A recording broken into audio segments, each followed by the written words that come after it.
Esta mañana quiero comenzar una nueva serie para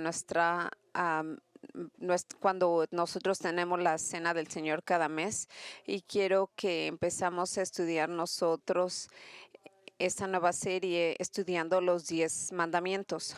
Y la razón por la que yo quiero hacer esto, quiero explicárselo. Y la razón es porque todos nosotros hemos quebrantado los 10 mandamientos. Es algo muy relevante. Algunos hemos hecho externamente, pero cada uno de nosotros hemos internamente en nuestros corazones fallado y roto estos mandamientos. Por lo tanto, debido a que nosotros somos culpables ante Dios, leemos en Gálatas 3 del 10 al 12. Porque todos los que son de la obra de la ley están bajo maldición, pues escrito está: maldito todo el que no permanece en todas las cosas escritas en el libro de la ley para hacerlas. Y es que nadie es justificado ante Dios por la ley, es evidente, porque el justo vivirá por la fe. Sin embargo, la ley no es de fe, al contrario, el que las hace vivirá por ellas. Ahora, de acuerdo a estas palabras del apóstol Pablo, aquellos que quebrantan la ley de Dios, que incluye todos los seres humanos, están bajo una maldición. ¿Qué significa esto? Significa que Dios condena a todos a ser castigados eternamente en el infierno por quebrantar su ley, porque todos somos criminales espirituales en sus ojos. Y en algún momento todos estuvimos bajo esta maldición, todos en camino hacia el infierno. Pero ahora algo pasó a algunos de nosotros, en el cual Dios intervino soberanamente en nuestras vidas, llegándonos y haciéndonos comprender que la única forma que nosotros podríamos estar fuera de esta maldición por medio de alguien, una persona que era perfecta, que no tenía pecado, que siendo condenado en nuestro lugar como un sustituto para que esta maldición que había estado sobre nosotros pudiera transferirse a él. Y esto es exactamente lo que el apóstol Pablo procedió a decir mientras continuaba escribiendo en Gálatas 3, versículo 13. Cristo nos remedió de la maldición de la ley, habiéndose hecho maldición por nosotros, porque está escrito: maldito todo el que cuelga en un madero. Ahora, lo que Pablo está diciendo es que la muerte de Cristo en la cruz, que fue en un árbol, porque eso es lo que es la cruz, es parte de un árbol, y eso fue donde Jesús estuvo colgado, y mientras él estuvo colgado, él fue maldecido y condenado por Dios el Padre, en lugar de todos aquellos que llegarían a creer en él, que nunca experimentarán tal condenación. Él fue maldecido en lugar de los pecadores.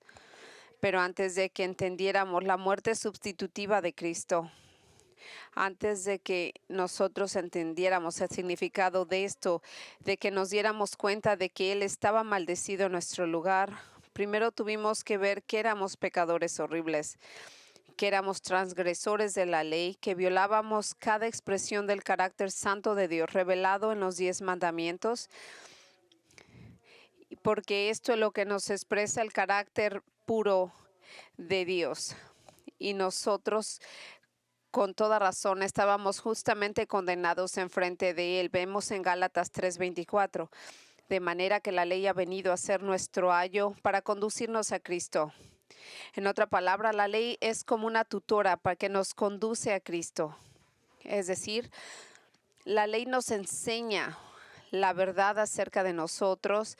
La ley nos revela nuestra necesidad de nuestro pecado, nos enseña cómo nosotros mismos no somos justos, somos pecadores, transgresores y necesitamos salvación.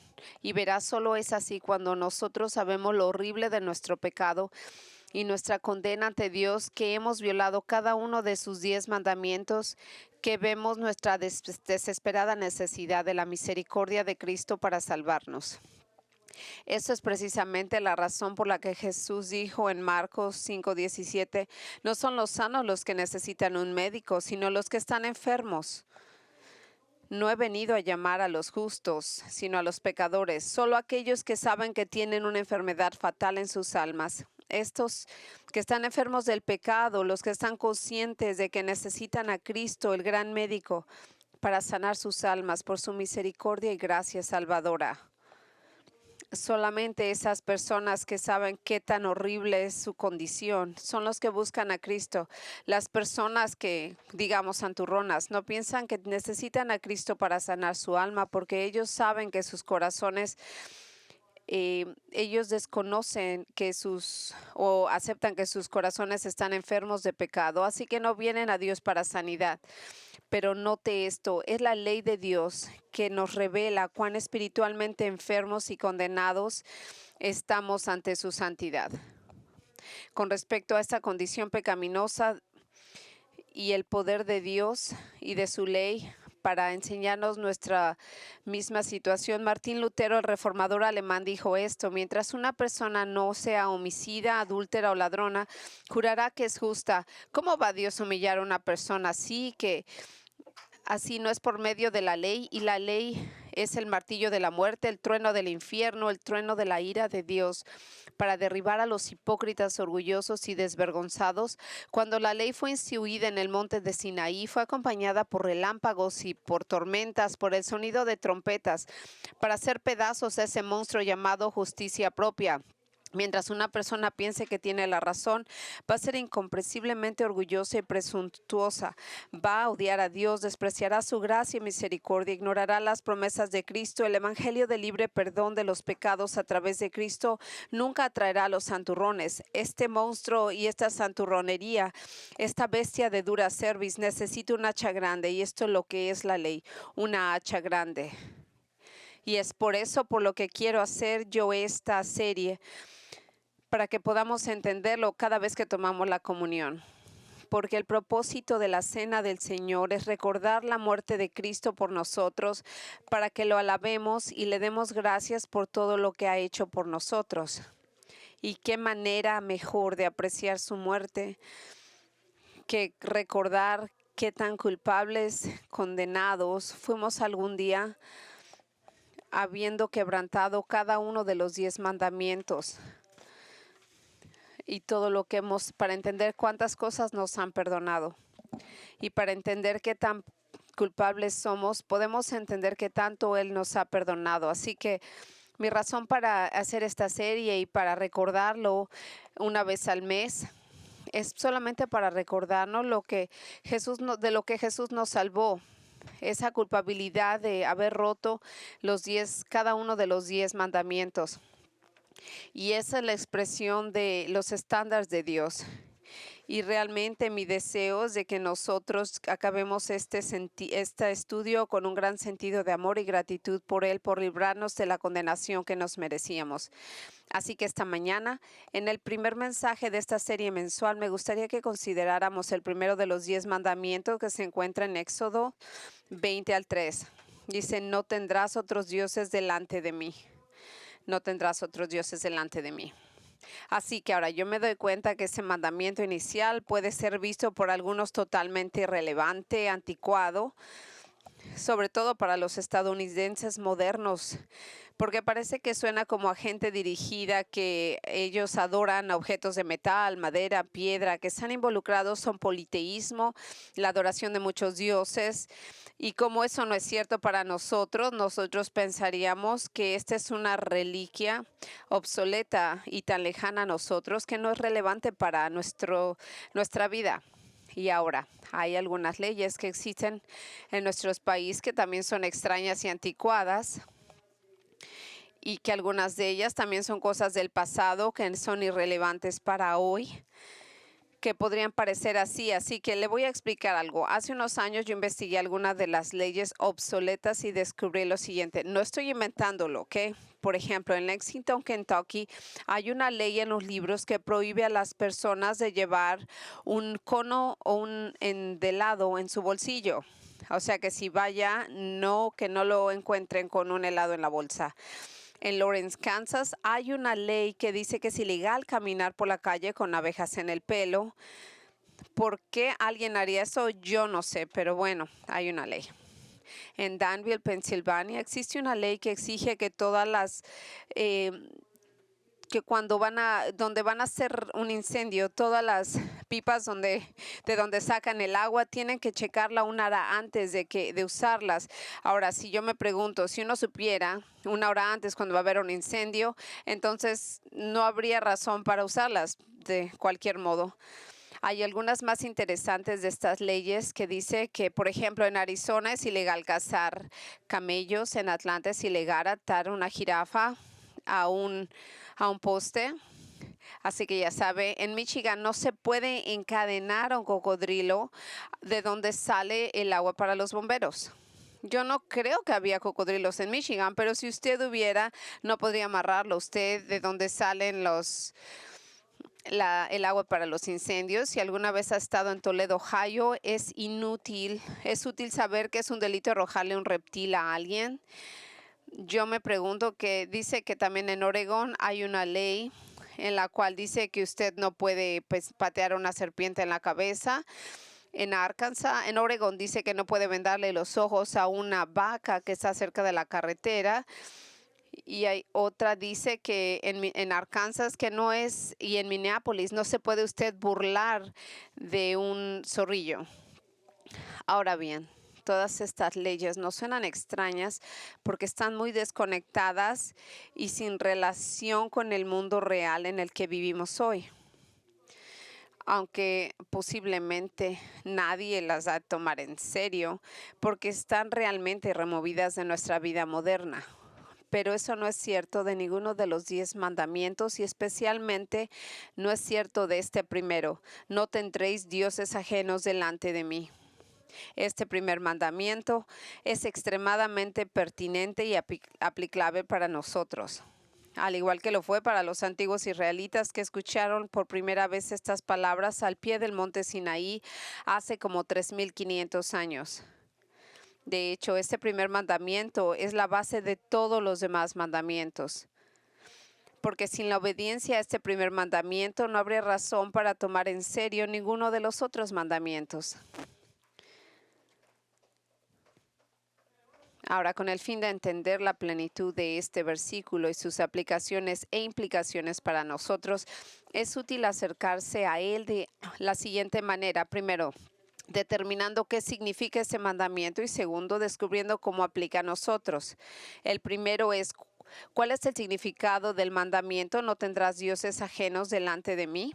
Bueno, el significado básico y más fundamental del primer mandamiento no es realmente difícil de entender.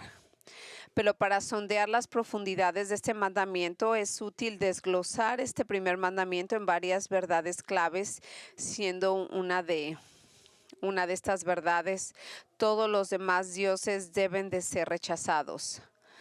Todos los demás dioses tenemos que rechazar. Ahora, es significativo que notar que el día que Dios dio este mandamiento, los hijos de Israel en el monte de Sinaí tenían muchos dioses que eran adorados entre las naciones del mundo. Solo en Egipto, donde Israel había vivido por más de 400 años, había una miríada de dioses. Había Amon-Rey, el dios del sol, Osiris, Isis, Pat, Tot, y los hebreos junto con los egipcios estaban ellos involucrados en adorar a todos estos dioses. No creo que los judíos no los alababan, ¿no? Ellos también. Nosotros sabemos por lo que leemos en el libro de Ezequiel 20 del 5 al 8, en el cual Ezequiel, él fue una de las personas que llevaron a Babilonia, y estas son muchos años después de que dieron los 10 mandamientos. Esto es lo que dijo Ezequiel. Así dice el Señor: el día que escogí a Israel y juré a los descendientes de la casa de Jacob, me di a conocer a ellos en la tierra de Egipto y les juré diciendo: yo soy el Señor vuestro Dios. Aquel día les juré que los sacaría de la tierra de Egipto a una tierra que yo había escogido para ellos, con mucha leche y miel, y era la más hermosa de todas las tierras. Y les dije: arroje cada uno de ustedes las cosas detestables que os atraen, y no os contaminéis con los ídolos de Egipto. Yo soy el Señor vuestro Dios. Pero se rebelaron contra mí y no quisieron escucharme, no arrojaron las cosas detestables que les atraían, ni abandonaron a los ídolos de Egipto. Y así El primer mandamiento de Dios para ellos cuando ellos partieron de Egipto fue que dejaran atrás la adoración de todos estos dioses allá en Egipto. No los traigan, déjenlos por atrás. Y la razón de esto fue porque Dios, que estableció un pacto con ellos, los liberó de su esclavitud de Egipto y Él los iba a liberar de esa atadura, diciéndoles, recordándoles que Él era el único Dios y que era el Dios de ellos y ellos eran su gente, que no era no se lo habían inventado o era producto de la imaginación de alguien. Y Él va y les recuerda a ellos que no, que Él es el único y verdadero Dios. No hay otros dioses, pero Él. Y para alabar a cualquier otra cosa que Él sería adorar a dioses falsos. Mire lo que leemos en el Salmo 115 del 1 al 9. No a nosotros, Señor, no a nosotros, sino a tu nombre da gloria, por tu misericordia, por tu fidelidad. ¿Por qué ha de decir las naciones, dónde está ahora tu Dios? Nuestro Dios está en los cielos, Él hace lo que le place. Los ídolos de ellos son plata y oro, obra de las manos de un hombre. Tienen boca y no hablan, tienen ojos y no ven, tienen oídos y no oyen, tienen nariz y no huelen, tienen manos y no palpan, tienen pies y no caminan. No emiten sonido alguno con su garganta. Se volverán como ellos los que lo hacen y todos los que en ellos confían. Oh Israel, en el Señor, Él es tu ayuda y tu escudo. Entonces, si solo hay un Dios verdadero y estos otros dioses no son nada más que la obra de las manos de un hombre, ¿de dónde vino todo esto? ¿Cómo fue que estos hombres se les ocurrió en la antigüedad crear tantas deidades falsas para adorar en lugar del único y verdadero Dios? Bueno, el apóstol Pablo nos dice en Romanos 1 del 18 al 23 cómo estas religiones falsas se dieron al lugar. Él escribió en Romanos 1, 18 al 23. Enseñándonos que todos han pecado y que todos han fallado al Señor. Y así empezó él. Porque la ira de Dios se revela desde el cielo contra toda la impiedad e injusticia de los hombres, que con injusticia restringen la verdad, porque lo que se conoce acerca de Dios es evidente dentro de ellos, pues Dios se lo hizo evidente, porque desde la creación del mundo los atributos invisibles, su eterno poder y su divinidad se han visto con toda claridad, siendo entendidos por medio de lo creado, de manera que no tienen excusa. Pues aun cuando conocía a Dios, no le honraron como a Dios, ni le dieron gracias, sino lo hicieron vanos en sus razonamientos y su necio corazón fue entenebrecido. Lo que está diciendo Pablo aquí es de que el hombre sabe ciertas cosas de Dios por medio de la naturaleza y su creación. Lo único que tiene que hacer es ver las estrellas que no cayeron ahí por accidente, que todo lo que ellos tienen que hacer y ver que toda esta naturaleza la creó alguien, pero eso es lo que ellos no entienden. Ellos no lo aceptan. Y viene él aquí, dice, pues aún, aunque conocían a Dios, no le honraron como a Dios, ni le dieron gracias, sino se hicieron vanos en sus razonamientos, y su necio corazón fue entenebrecido. Porque aún cuando lo conocían como Dios, nunca lo agradecieron. Profesando ser sabios, se volvieron necios y cambiaron la gloria de Dios incorruptible por una imagen en forma de hombre. Explicó lo que era. Ellos cambiaron la gloria del Dios incorruptible por una imagen en forma de hombre corruptible, de aves, de cuadrúpedos y reptiles. Lo que Pablo nos dice, mientras el hombre fue creado para alabar y adorar a Dios que lo creó, debido a su naturaleza pecaminosa y rebelde, reprimió y se alejó de las verdades que Dios le reveló sobre sí mismo en la naturaleza. Y al alejarse de la verdad revelada, el hombre se convirtió en un especulador religioso, un filósofo que se inventó nuevas deidades para adorar. Él empezó a crear ciertas ideas, un filósofo que inventaba cosas, inventó nuevos dioses, nuevas cosas que adorar. Y entonces Dios apagó esa luz. Y aún así, el hombre sigue haciendo esto, caminando en la oscuridad, con su propia opinión. Esta es la verdadera razón por la que el hombre es tan religioso. No es porque esté buscando la verdad, no, porque él está realmente buscando, está huyendo de la verdad. Que por eso, pues, por la que él inventa todas estas religiones, porque el hombre está por ahí, tiene un deseo innato puesto ahí por Dios de ser un adorador. Ahora, cuando él busca al Dios verdadero, pero y si no lo encuentra, va a tener que adorar a alguien en vez de humillarse y someterse al único Dios verdadero. Y así son las religiones. El 1 Corintios 10, Pablo va un paso más allá y explica lo que hay detrás de los dioses hechos por el hombre en el 10, 19 y 20. ¿Qué quiero decir entonces? ¿Que lo sacrificado a ídolos es algo o que un ídolo es algo? No, sino que digo que los gentiles los sacrifican a demonios y no a Dios. No quiero que seáis partícipes de los demonios. Y Pablo dice que detrás de todos estos falsos dioses del mundo hay demonios que se hacen pasar por estos dioses. Y ellos son los que parece ser como que fueran unos de estos dioses que crean una cierta realidad, incluso una cierta credibilidad en las falsas religiones, porque ellos son demonios detrás de esto que parece tan verdadero. Pero es importante entender que en el primer mandamiento dado a Israel no es simplemente una prohibición de evitar a otros dioses. Hay una segunda verdad clave en este primer mandamiento. De hecho, esta segunda verdad no es tan alejada de la otra. Dios no debe tener otros rivales para nuestro afecto. Ahora, al decirle al pueblo judío que no debíamos de tener otros dioses aparte de Él, Dios les estaba ordenando que Él y solo Él debía de ser su único objeto de adoración, que no debía haber otros rivales que compitieran con Él por su afecto y su adoración. Me gustaría que notaran las últimas dos palabras de este primer mandamiento, que dicen: no tendrás dioses ajenos delante de mí. Tú no deberías de tener otros dioses delante de mí. Y esto está redactado de esta manera para que deje muy claro que Dios está exigiendo la lealtad exclusiva e intransigente a Él. Es decir, nuestra devoción a Dios es estar con un corazón singular e indiviso, de modo que solo Él debe de tener nuestra adoración.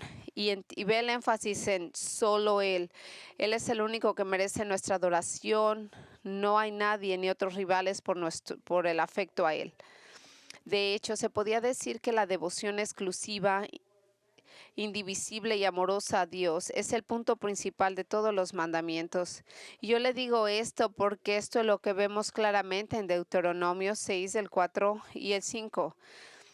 Y esta es una de las cosas que tenemos que recordar cuando dice: escucha, oh Israel, el Señor es nuestro Dios. El Señor es. Amarás al Señor tu Dios con todo tu corazón, con toda tu alma y con toda tu fuerza. Y Él dice que este es el mandamiento más importante. Y de hecho, la razón por la que Él resume esta intención es que Él nos da este mensaje de la ley en el cual dice: ama a Dios exclusivamente y ámalo con todo lo que hay en ti. Y eso es precisamente el problema en el que el Israel del Antiguo Testamento caía constantemente. Muy a menudo, el pueblo judío trató de mantener la adoración del Señor mientras se negaba a dejar a un lado la adoración a otros dioses. Esta era ciertamente la condición de Israel en el tiempo del profeta Elías. El pueblo judío trató de de recibir la adoración de Baal junto con la de Jehová, y el profeta les ordenó que tomaran una decisión en el primer libro de Reyes 18 al 21. Dijo: tú tienes que tomar una decisión, es uno o el otro. Y esto dijo en el primero de Reyes 18 a 21. Elías se acercó a todo el pueblo y dijo: ¿hasta cuándo vacilaréis entre dos opiniones? Si el Señor es Dios, seguidle; si Baal, seguidle a él. Pero decide, tú no puedes seguir mezclando estas dos opciones. Escuche, este no es un problema antiguo y obsoleto. No es algo que no está relacionado con el mundo contemporáneo. Hay muchas personas hoy en día que tratan de mantener una apariencia de adoración al Dios verdadero, pero aún así se niegan a dejar a un lado otros dioses que han venido a adorar. Por ejemplo, hay unas personas como el joven rico que se le preguntó a Jesús acerca de heredar la vida eterna, que ellos creen en el Señor, pero todavía adoran el dinero, tal como Él lo hizo. Lo adoran, no lo necesitan o lo quieren, lo adoran. Y esto es lo que dijo Jesús: tú no puedes servir a Dios y al dinero, no puedes servir a dos señores, tienes que elegir a uno o al otro. La idea de Dios, de tener a Dios en tu vida, es para darle la devoción suprema y total. De otro modo, es solamente hipocresía. Por lo tanto, no tener a otros dioses además del Señor exige una lealtad absoluta y denuncia de cualquier otra cosa en nuestras vidas que rivalice con Él. Le diré más acerca de esto más adelante, pero hay otra verdad clave que me gustaría que viera en el primer mandamiento. Todos los demás dioses deben de ser rechazados. Y el número 2, Dios no debe tener otros rivales para nuestro afecto. Y la tercera verdad está dirigido a cada uno de nosotros individualmente. Yo quiero llamar su atención a algo que es importante acerca de los 10 mandamientos, y es que al principio de cada uno de estos mandamientos está la palabra tú. En el idioma hebreo, esta es la forma singular de la segunda persona. Es decir, Él está dirigiendo estos mandamientos hacia nosotros como individuos y no en el sentido colectivo general, sino tú, para mí, para usted. Y esto es ciertamente lo que está expresando en el primer mandamiento, tú. Es decir, tú como individuo no tendrás dioses ajenos delante de mí. Y eso es extremadamente importante para nosotros, porque siempre hay una tendencia en la naturaleza humana a pensar que estamos bien y que las otras personas son las que tienen estos problemas de violar los mandamientos, no nosotros. Y eso es donde estamos equivocados. Por eso es que el Señor dirige estos mandamientos a cada uno de nosotros de un modo personal e individualmente, porque Él sabe que cada uno de nosotros tenemos esa tendencia a caer en los pecados. Y para ver esto muy claramente, vemos el Israel del Antiguo Testamento, poco después de tener este primer mandamiento contra la idolatría, y se le fue dado a los hijos de Israel. Fíjese lo que ha pasado. Días después, ellos se dedicaron a adorar un becerro de oro. Éxodo 32, del 1 al 6. Cuando el pueblo vio que Moisés tardaba en bajar del monte, la gente se congregó alrededor de Aarón y le dijeron: levántate, haznos un Dios que vaya delante de nosotros. En cuanto a este Moisés, el hombre que nos sacó de la tierra de Egipto, no sabemos qué haya acontecido. Y Aarón les dijo: quitad los pendientes de oro de las orejas de vuestras mujeres, de vuestros hijos, de vuestras hijas, y traédmelos. Entonces todo el pueblo se quitó los pendientes de oro que tenían en las orejas y los llevaron a Aarón. Y él los tomó con sus manos y les dio forma de un buril e hizo un becerro de fundición. Y ellos dijeron, este es tu Dios Israel, que te ha sacado de la tierra de Egipto. Cuando Aarón vio esto, edificó un altar delante del becerro, y Aarón hizo una proclama diciendo: mañana será fiesta para el Señor. Y al siguiente día se levantaron temprano y ofrecieron holocaustos y trajeron ofrendas de paz. El pueblo se sentó a comer, a beber, y se levantaron a regocijarse.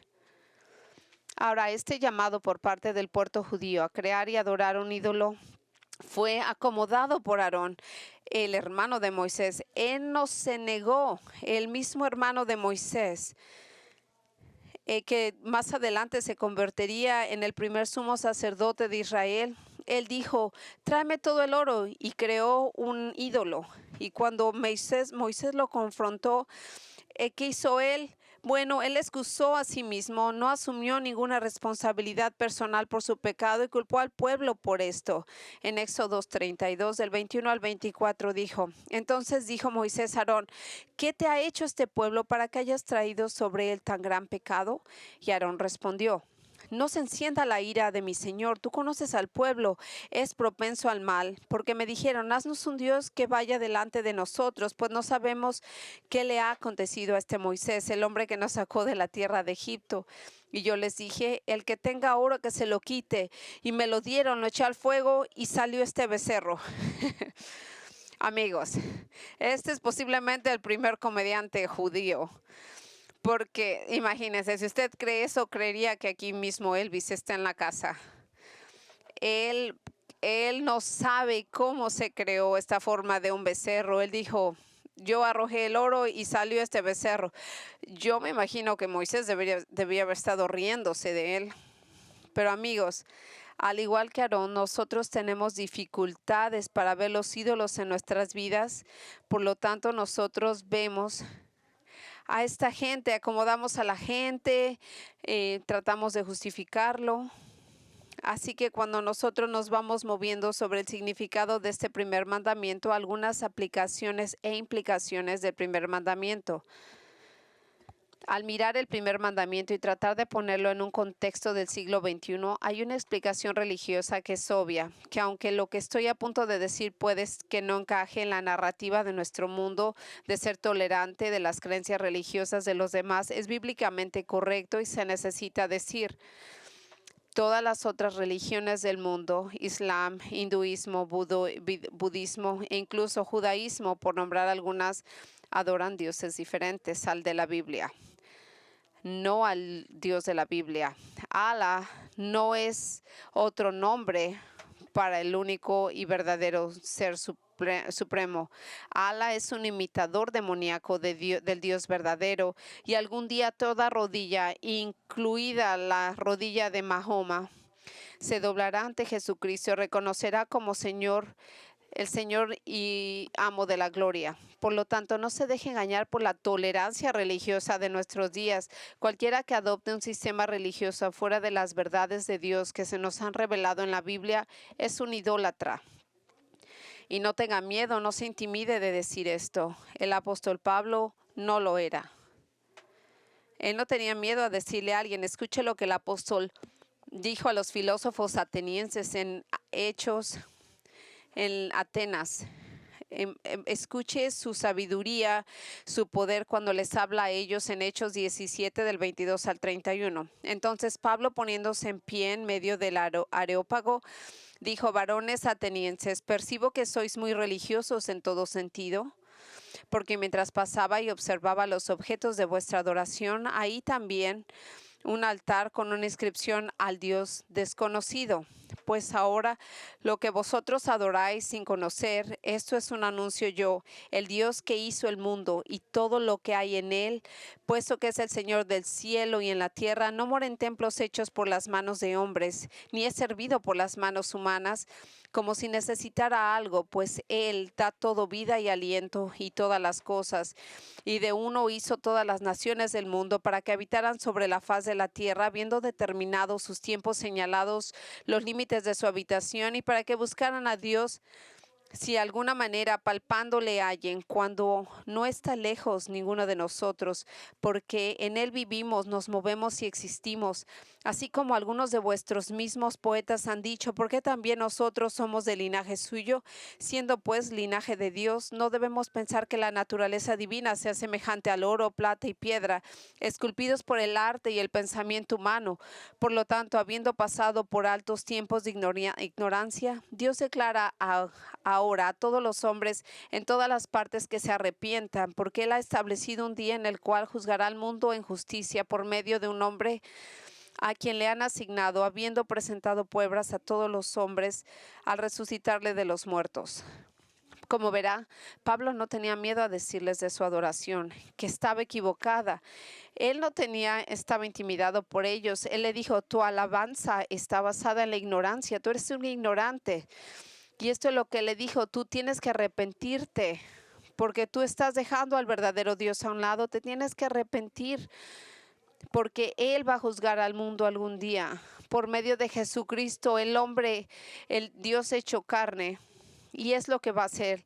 ¿Y cómo fue que estos hombres de Atenas reaccionaron a la evaluación políticamente incorrecta de Pablo acerca de sus creencias religiosas?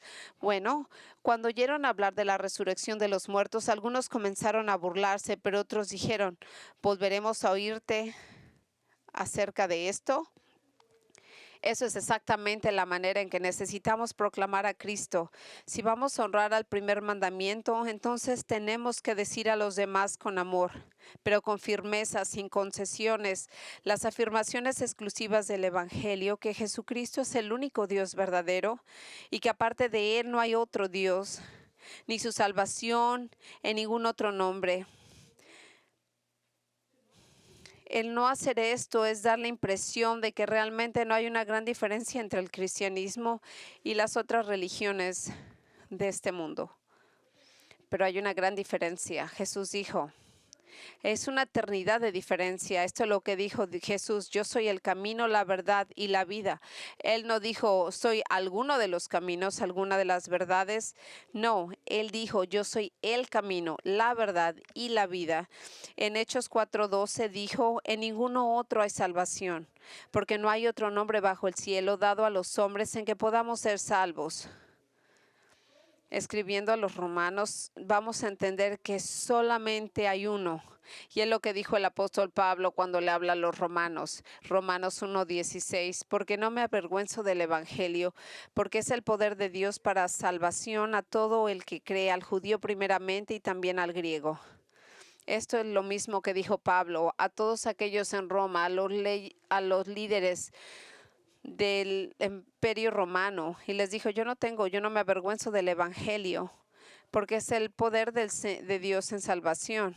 Y una vez más leímos las palabras del reformador Martín Lutero, quien estaba bajo una gran presión religiosa y política para renunciar y comprometer sus convicciones bíblicas acerca de Cristo y la salvación a través de él. Él dijo, si profeso con la voz más fuerte y la exposición más clara cada porción de la verdad de Dios, excepto precisamente este pequeño punto que el mundo y el diablo están atacando en este momento, no estoy confesando a Cristo, porque más audazmente que pueda estar profesando a Cristo, donde la batalla donde en la batalla de batallas se demuestra la lealtad del soldado y estar firme con todo el campo de batalla, además de la mera huida y vergüenza, si se acobarda en este punto.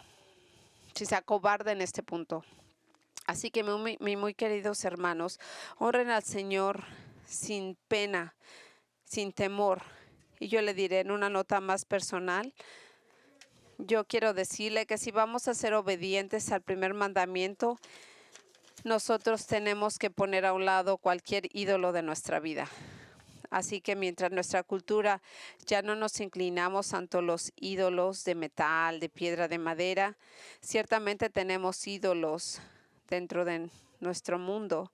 Un ídolo número uno en el que tenemos y es el ídolo de yo, mí.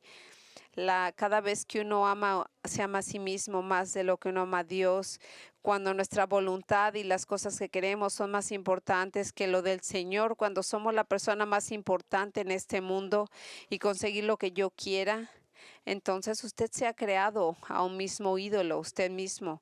El gran evangelista del siglo XVIII, George Whitefield, dijo, oh, este amor propio, esta voluntad propia, Señor Jesús, que tu bendito Espíritu lo purifique de todos vuestros corazones. Y él tenía razón, nuestro mayor ídolo es uno mismo, es yo.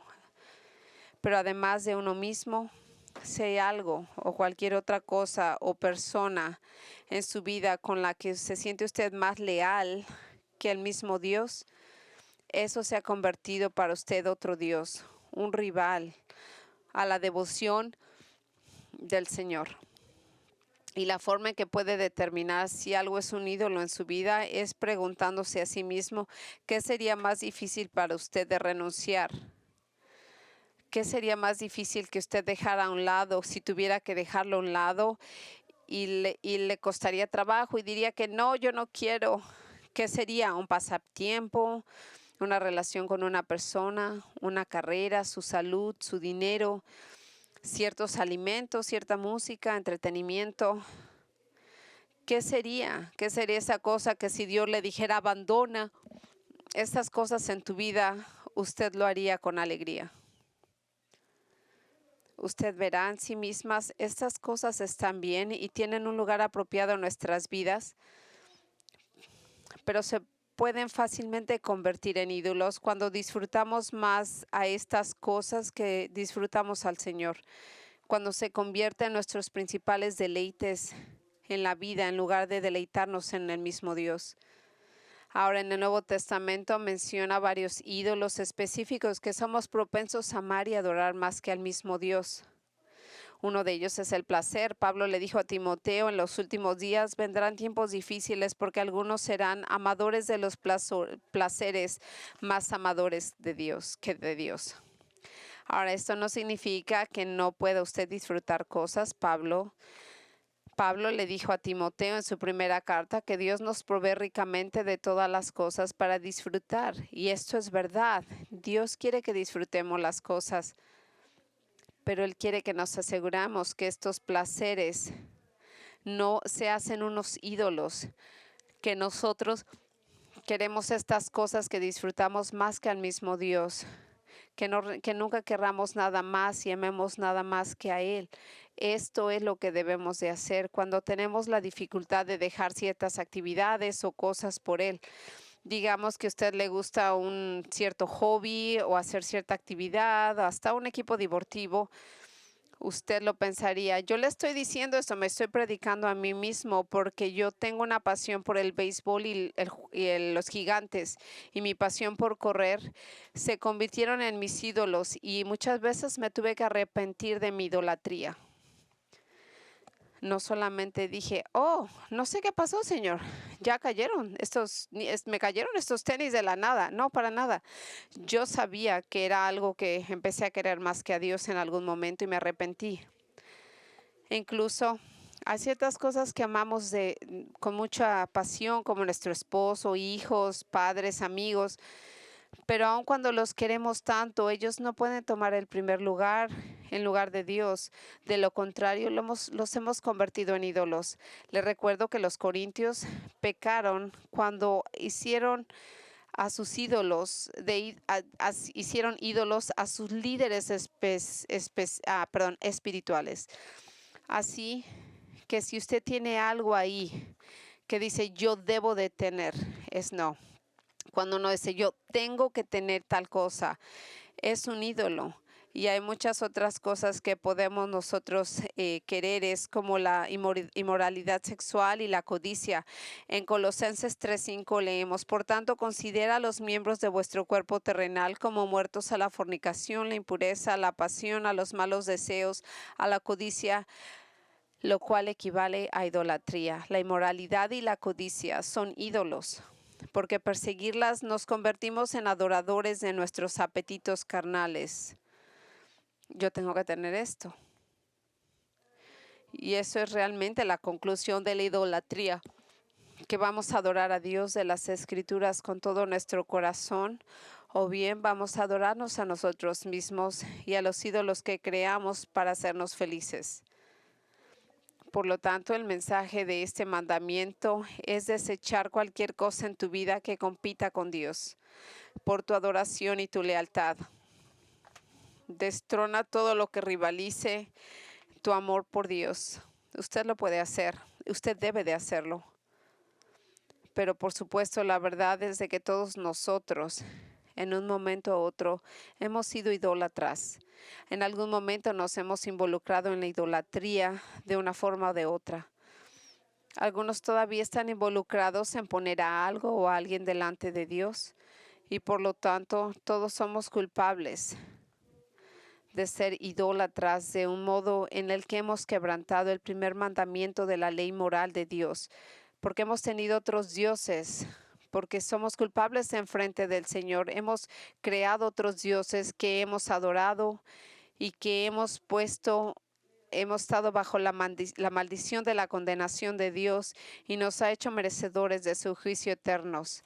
Y esto nos va a traer a la cena del Señor, porque la cena del Señor nos recuerda que Cristo fue maldecido, condenado en el lugar de los pecadores, de modo que aquellos que se arrepienten de su pecado ponen su confianza en Cristo y ya no están bajo la maldición de Dios. Ya no hay ya no son esclavos del pecado. En cambio, adore al Señor porque Dios ha extendido su misericordia hacia ellos para salvarlos del infierno, perdonándoles por sus pecados, incluyendo el pecado de la idolatría, acreditándoles la perfecta justicia de Dios que obedece la ley. Él sabe que Él obedeció perfectamente cada uno de los mandamientos, nosotros no.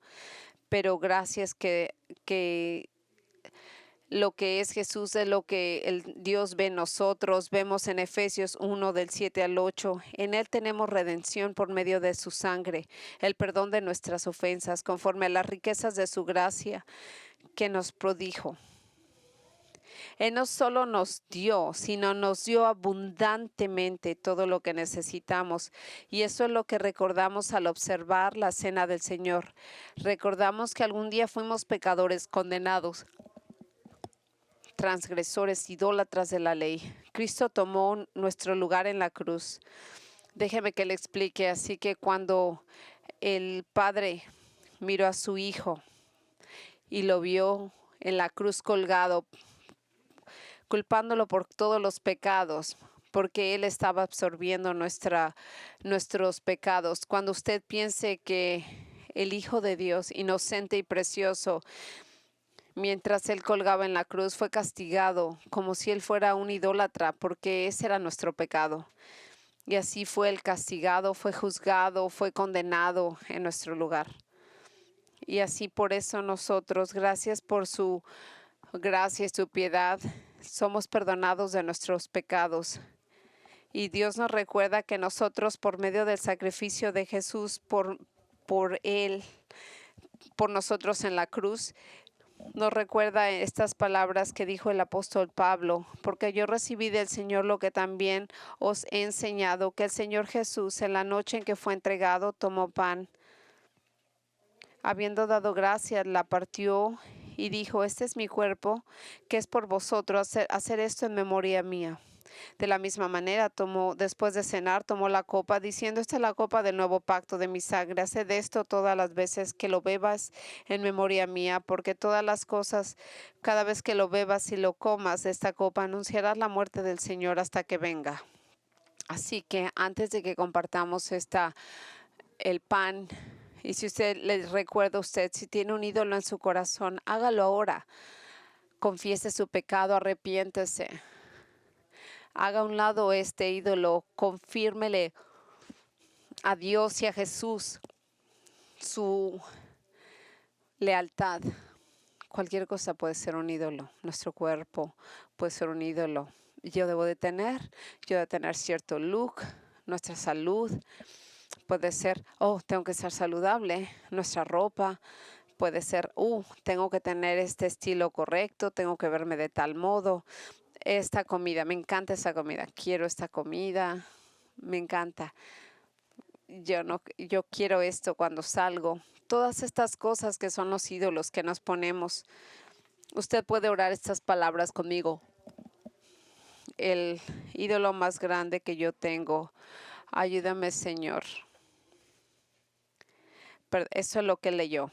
El ídolo más querido que he conocido. ¿Cuál es ese ídolo? Ayúdame a arrancarlo de tu trono y adorarte solo a ti. Si usted tiene alguna cosa en su corazón que es más importante que Dios, sáquelo de su corazón, arrepiéntase y estamos en silencio.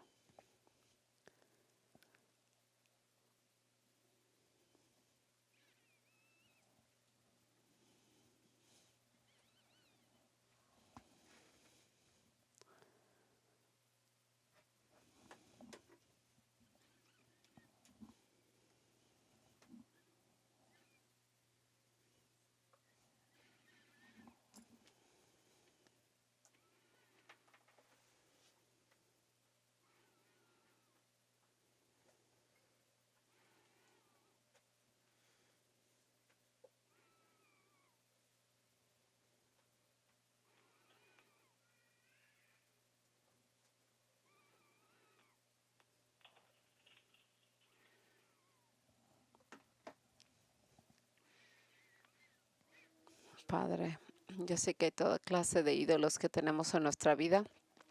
Yo oro para que mientras la gente está meditando en estos ídolos que rondan su vida, que puedan determinar en sus corazones esta libertad de la idolatría. Te agradecemos por tantos tiempo que a veces ni los notamos, pero gracias que nos has, que gracias por el sacrificio de Jesús en la cruz. Él no practicó estos pecados, pero fue el sustituto por los pecados que cometemos. Y te pido que podamos venir aquí con manos limpias, corazón limpio, y que nos ayudes, como lo hemos leído más temprano, que podamos evitar todos los ídolos que nos creamos y que todo lo demás es un ídolo. Así que, Señor, mientras compartimos aquí, que este sea un tiempo muy especial. En tu nombre oramos, amén. Y Pablo dijo, hablando de Jesús, el cual dijo, mientras él hablaba, este es mi cuerpo, que es por vosotros, haced esto en memoria mía. Este pedacito de pan y este pequeño jugo nos recuerda cómo Él fue ofrecido en la cruz por nuestro pecado. Él que era tan puro que no podía ni siquiera mirar el pecado. Aún así no puede, nunca lo podrá ver favorablemente. Y fue considerado como si fuera un idólatra. Oremos. Señor Jesús, te agradecemos de que tú escuchas nuestras oraciones, de que después de que tú tomaste nuestro lugar en la cruz, pecadores como nosotros, oramos. Y yo, perdón, no mencioné antes que si alguien no te conoce, que por favor no tome de la comunión, pero que eh, mientras ellos están aquí, mientras vemos este pedazo de pan, que nosotros recordemos que tú fuiste y sufriste por nosotros, cómo te lastimaron, te torturaron, te crucificaron. Pero lo peor de todo es de que el Padre te dio la espalda y en lugar de que Él te mirara con el favor de siempre, no. Él dijo la cosa más terrible que puede haber hecho para ti. Él se volteó la espalda y te dejó en la cruz para que nosotros nunca seamos olvidados. Y así conforme compartimos esto, te agradecemos de todo corazón, con gran gratitud en nuestro corazón por pagar por todos nuestros pecados, incluyendo muchas cosas como las veces que hemos sido nosotros alabadores de ídolos. Y Pablo nos dice lo siguiente, de la misma manera, después de cenar, tomó la copa diciendo, esta copa es el nuevo pacto de mi sangre. Haced todo esto todas las veces en memoria mía. Señor, vemos esta pequeña copa que nos recuerda de tu sangre y lo preciosa que era ella, inocente, sin pecado, perfecta. Tú eras el cordero que fue sacrificado y por medio de ti tú te has llevado el pecado del mundo. Y no solamente nosotros, no solamente respondiste por nuestros pecados, sino que tú nunca vas a volver a regresarnos esos pecados. Están sido removidos y olvidados, tan lejanos como el este del oeste. Están la vida que éramos y lo que somos nosotros. Gracias que somos limpios por ti, porque por tu sangre nos purifica.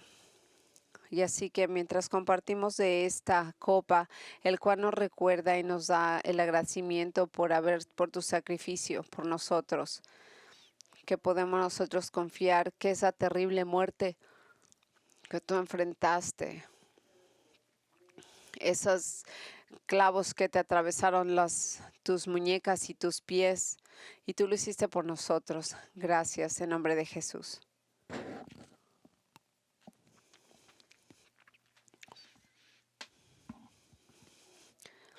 Ahora, este es el tipo de mensaje que usted puede irse a la casa, olvidar del mismo. Pero si el Señor le trae algo en su corazón que es un ídolo, ahí mismo usted tiene que lidiar con él. A lo mejor puede encontrarse haciendo alguna cosa, pensando algo en la semana que dice, oh, es muy importante en mi vida. Yo le quiero decir que Si el Señor le trae algo a la mente, a su corazón, que es relevante, que medite en esto. Hay muchas cosas. Cualquier cosa puede ser un ídolo, alguna cosa que es más importante que Dios. Tenga mucho cuidado. Así que mientras cerramos este tiempo juntas, yo quiero decirle que la muerte de Jesús nos recuerda que nosotros debemos de amarnos unos a los otros tal como Él nos habló, Él nos amó. Y una del modo que hacemos esto es de que nosotros podamos aprender y entender cómo amarnos unos a los otros. Yo le digo que el estudio de las 6 de la tarde nos recuerda algo de lo más importante, lo que es el amor bíblico. Y uno de los modos en los cuales nosotros ayudamos a la gente que amamos en esta iglesia que tiene muchas dificultades económicas. Nosotros tenemos un pequeño fondo benevolente, hay unas cajitas en la parte de atrás. Si usted quiere poner una ofrenda extra y note que es y apunte que es para la ofrenda benevolente, usted puede dar en la computadora, usted no tiene que dar aquí. Si usted no tiene la habilidad aquí, pues yo lo invito a que usted vaya y apoye y ayude a alguien que lo esté en necesidad. Así que en el libro de Hechos nosotros vemos que dice, nadie considera nada de lo que tenemos como suyo, porque todo lo que tenemos es tuyo. Así que si yo cuando usted ve que alguien necesita algo, yo no pienso que es mío, yo pienso que es algo que el Señor me ha dado para compartir con otros. Así es como lo veo. Oremos juntos y espero verlo hoy en la noche cuando hablamos de las dos primeras descripciones en Corintios 13 del amor. Padre, te agradecemos por lo que hemos podido estudiar, porque nosotros pudimos haber entrado a este estudio pensando en todo lo que era aplicable para nosotros, y hay muchas cosas, y qué bueno que nos lastima, qué bueno que nos da esa convicción de que si estamos nosotros en alguna clase de convicción en nuestra vida, de que nosotros seamos cuidadosos de mantener esa perspectiva de amarte con todo nuestro corazón, con toda nuestra alma. Y que si hay alguien aquí que nunca te ha llegado a conocer, que nunca te ha dado su vida, que se den cuenta de lo culpable que son, que vengan hacia ti, a tu presencia, que te busquen para su salvación, que nos dejen saber cómo podemos ayudarles para dirigirlos a ti. Para nosotros los que te conocemos, danos manos limpias y un limpio corazón. Todo esto lo pedimos en el nombre de Jesús. Amén. Que